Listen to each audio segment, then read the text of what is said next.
열린 성도 여러분 안녕하세요. 5월 28일 매일 성경 묵상 함께 하겠습니다. 오늘 함께 묵상할 말씀은 사도행전 13장 1절부터 12절까지의 말씀입니다. 함께 읽겠습니다. 안디옥 교회에 선지자들과 교사들이 있으니 곧 바나바와 니게르라 하는 시므온과 구레네 사람 루기오와 분봉왕 헤롯의 젖동생 마나엔과 및 사울이라.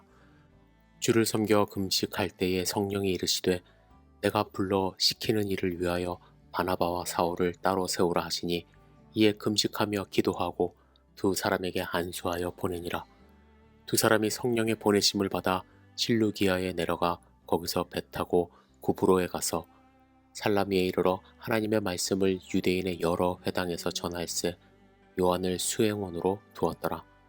온 섬 가운데로 지나서 바보에 이르러 바예수라 하는 유대인 거짓 선지자인 마술사를 만나니 그가 총독 서기오 바울과 함께 있으니 서기오 바울은 지혜 있는 사람이라.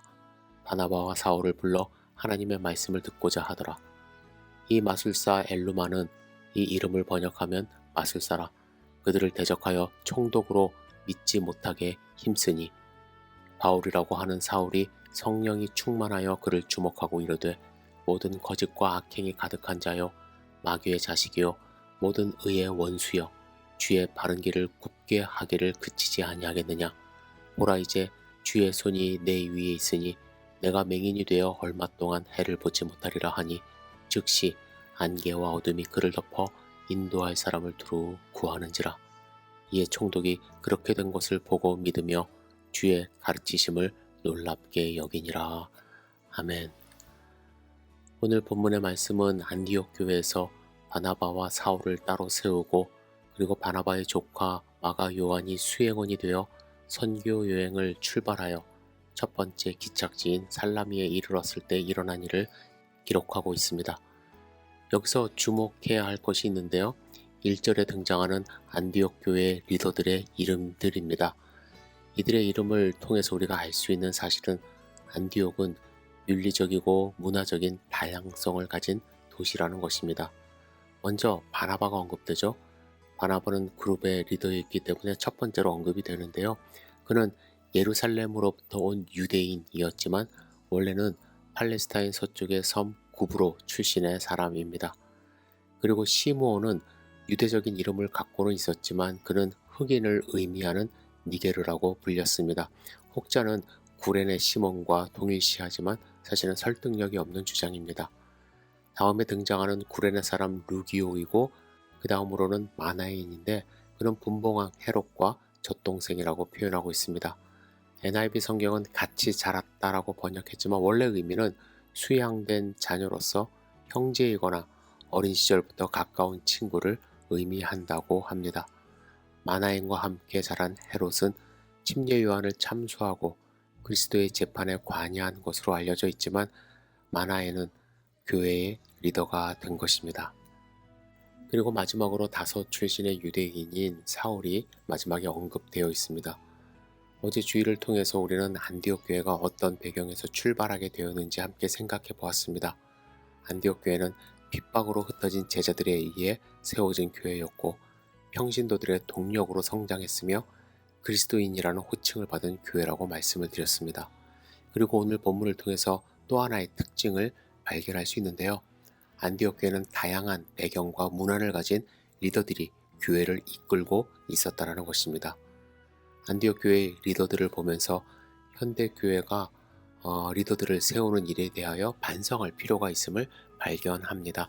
우리는 자기 마음에 맞는 사람들 그리고 자기와 똑같은 사람들, 생각이 비슷한 사람들을 리더로 많이 세우지 않습니까?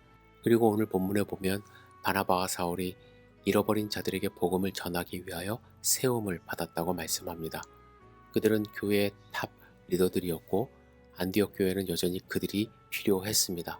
하지만 하나님이 부르실 때 그들의 가장 중요하고 가치 있는 사람이라고 생각되는 사람조차 우리는 보내야만 합니다. 그만큼 선교가 중요하기 때문에 그렇습니다. 선교사가 되는 것은 인간적으로 뛰어난 사람이 되어야 한다는 것은 아닙니다. 무엇보다도 먼저 부르심을 받아야 하고 하나님의 특별한 일을 행하도록 탁월하지 않은 사람을 하나님이 부르기도 하십니다. 하지만 때로는요, 하나님은 그 중에서 가장 재능 있는 사람을 보내기도 하십니다.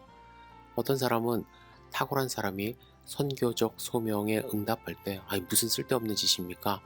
그곳의 사람들은 교육을 제대로 받지 못하고 배경도 없는 사람들인데 이렇게 뛰어난 사람을 왜 그들에게 보내야 합니까? 라고 말할 수도 있습니다. 하지만 역사를 통해서 하나님은 선교 현장에 그 세대에서 가장 뛰어난 사람들을 부르시고 보내셨음을 우리는 잊지 말아야 할 것입니다. 여러분, 오늘 본문의 말씀을 읽으며 묵상하실 때 여러 가지 하나님이 주시는 음성이 있을 것입니다. 하지만 여러분들 꼭 아셔야 할 것, 하나님은 어떤 사람들이 교회의 리더가 되어야 하는지, 그리고 선교는 어떤 사람이 어떤 과정을 통해서 가기를 원하시는지 묵상하게 하십니다. 여러분은 어떤 생각이 있으세요? 교회 리더, 여러분들이 생각하는 리더들은 어떤 사람이 마땅하다고 생각을 하십니까? 우리의 생각이 하나님의 생각과 다를 수 있습니다. 그리고 어떠한 사람이 선교를 가야 한다고 생각하십니까? 우리의 생각 주장하지 마시고 하나님의 뜻에 우리의 생각을 맞출 수 있기를 주님의 이름으로 부탁을 드립니다. 기도하겠습니다. 전능하신 주님, 오늘 본문을 통해서 우리가 교회의 리더와 또 선교 현장에서 일어나는 일들에 대하여 또 선교사로 파송되는 분들을 위하여 우리가 생각해 보기를 원합니다. 주님의 생각을 바로 깨달을 수 있도록 인도해 주시고 우리의 생각을 주님의 생각에 맞출 수 있도록 순종하는 사람이 될 수 있도록 인도하여 주시옵소서. 주님, 주님의 말씀을 주신 것 감사합니다. 주님의 말씀을 마음 가운데 담고 살아갈 수 있도록 인도하여 주시옵소서. 예수님의 이름으로 기도드렸사옵나이다. 아멘.